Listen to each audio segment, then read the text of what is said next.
नमस्कार दोस्तों, आज की कहानी है सासू माँ स्टोर में रह लेंगी।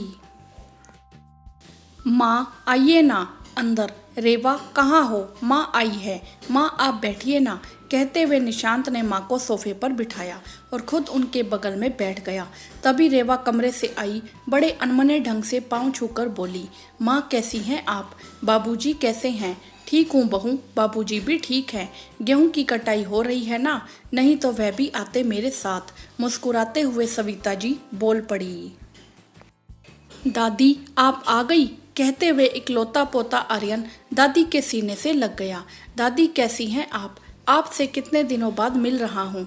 दादाजी कैसे हैं? वह क्यों नहीं आए दादी? गांव में सब कैसे हैं? जाने कितने सवाल पूछ बैठा आर्यन। सविता जी मुस्कुरा उठी, सब ठीक है लल्ला, कितना बड़ा हो गया तू, अपने पापा से भी लंबा हो गया। कल मंदिर चलूंगी तुझे लेकर, तेरी नज़र उतार दूंगी, कहीं मेरी नज़र ही ना लग जाए तुम्हें। कहते हुए पोते के माथे पर हाथ फिराया तो आंखें सजल हो गई। अपने आंचल से पोंछ मुस्कुराने लगी। बेटे ने माँ को गोद में समेट लिया और बोल पड़ा, क्या हुआ, इतनी भावुक क्यों हो गई? कोई बात है तो कह दो ना। बेटा कुछ नहीं, कितने दिनों बाद तुम बच्चों को देखा। जब तुमने यह घर लिया तब नहीं आ पाई, तब बाबूजी बीमार हो गए। बेटा घर तो बहुत सुंदर बनवाया है, स्वर्ग जैसा। हाँ माँ जी, सुंदर बना तो पैसे भी कितने खर्चने पड़े आपके बेटे को, और कहीं से मदद मिली नहीं। सास की बात का जवाब देते हुए रेवा की बातों में ऐसा जहर भुजा तीर था जिसने तुरंत असर दिखाया। माँ बेटे दोनों शांत हो गए, जैसे आरोप दोनों पर लगा हो। माँ बाप को की आप लोगों ने मदद नहीं की, और बेटे पर की तुम्हारे माँ बाप ने मदद नहीं की। क्या हुआ कि घर उन्हीं के बेटे ने बनवाया। दादी आइए ना, आपका कमरा दिखा दूं, आप थोड़ा आराम कर लो।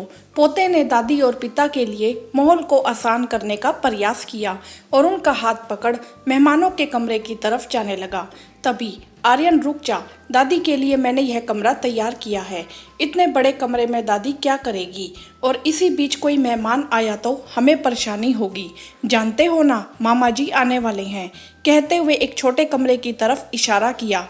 आर्यन ने माँ को ऐसे देखा जैसे पूछ रहा हो, माँ क्या कह रही हो आप? आर्यन कुछ कहता उससे पहले निशांत बोल पड़ा, क्या कह रही हो तुम रेवा? माँ स्टोर में रहेगी? दिमाग खराब है क्या तुम्हारा? अरे निशांत ऐसा क्यों बोल रहे हो?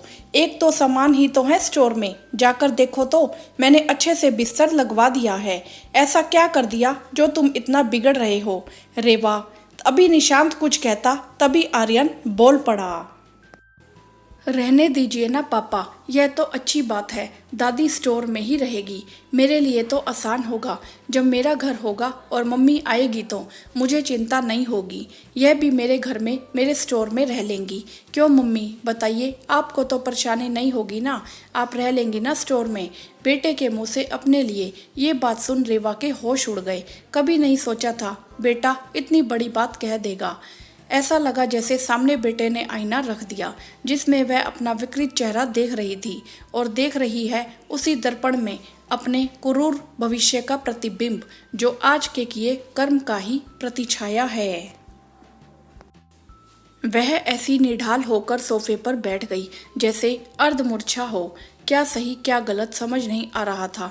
तभी सविता जी ने उसके कंधे पर अपने मुलायम हाथों को रखा। रेवा ने सिर ऊपर उठाया तो नजरें सविता जी की नज़रों से मिली। उसने अपनी नज़रें झुका ली, आंखों से आंसू बह निकले। शायद आंखों ने ही उनके सामने आंसुओं के रूप में माफ़ी की अर्जी लगा दी थी। सविता जी ने आर्यन को इशारा किया। आर्यन आकर माँ के पैरों के पास बैठ गया। माँ की गोद में सर रख बोल पड़ा, मम्मी सॉरी, मैंने गलत कहा, लेकिन जैसे आप मेरे लिए हो यह भी तो सोचो, पापा के लिए दादी भी उतनी अहम होंगी। आपने दादी को ही नहीं पापा को भी दुख पहुँचाया है। उनके बेटे ने ये घर बनाया है तो सबसे पहला हक तो उनका ही है ना माँ? माँ के चेहरे को हाथों में थाम फिर बोल पड़ा, माँ, मैंने कुछ गलत कहा क्या? आप बोलो। अपने बहते आंसुओं को पोंछ रेवा बोल पड़ी। नहीं, कुछ गलत नहीं कहा, मैं ही गलत थी। माँ, मुझे माफ़ कर दीजिए। और निशांत, सबसे बुरा मैंने तुम्हारे साथ किया। अब मुझे समझ आ रहा है, मुझे माफ़ कर दो प्लीज़। अच्छा माँ, अब चलिए मैं आपको आपका कमरा दिखाती हूँ, जो सिर्फ आपका है, मेहमानों का नहीं। कहते हुए सविता जी का हाथ पकड़ कमरे की तरफ बढ़ी। निशांत चुपचाप शांत होकर आर्यन को देख रहा था। जब नजरें मिली तो आर्यन मुस्कुरा उठा। निशांत ने खींचकर उसे सीने से लगा लिया। आज बेटे ने एक बेटे को अपनी माँ के सामने शर्मिंदा होने से बचा लिया। आपकी इस विषय में क्या राय है? आप हमें कमेंट करके जरूर बताएं। वीडियो को लाइक करें, शेयर करें और चैनल को सब्सक्राइब भी करें। धन्यवाद।